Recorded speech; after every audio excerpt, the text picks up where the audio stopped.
សូមស្វាគមន៍អតិថិជនទីស្រឡាញ់ក្រុមហ៊ុន Masa Tech មានកិត្តិយសសូមណែនាំ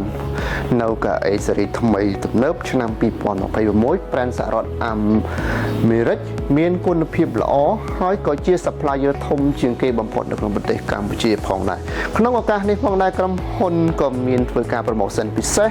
បញ្ចុះតម្លៃរហូតដល់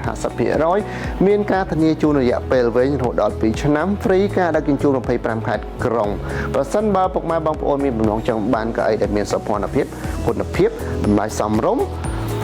សេវាកម្មរហ័សទាន់ចិត្តនិងកម្មវិធីម៉ាស្សា12មុខនៅក្នុងអេក្រង់រួមមានផ្នែកខាងស្ដាំនៃអេក្រង់គឺជាកម្មវិធីអូតូម៉ាស្សាធ្វើចលនាពីករហូតដល់ចុងជើង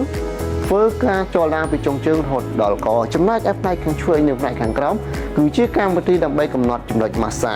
ហើយម្យ៉ាងវិញទៀតកៅអីក៏មានកន្លែងសាកថ្មទូរស័ព្ទដោយមិនចាំបាច់ប្រើខ្សែក៏ដូចជាមួយ Bluetooth ដើម្បីស្ដាប់បទចម្រៀងហើយអ្វីកាន់តែពិសេសទៅទៀតនោះផ្នែកខាងស្ដាំកៅអីក៏មានកន្លែងសម្រាប់កំណត់ចំណុចម៉ាស្សាសម្រាប់បញ្ជាម៉ាស៊ីនបិទបើកផងដែរបាទសូមអរគុណ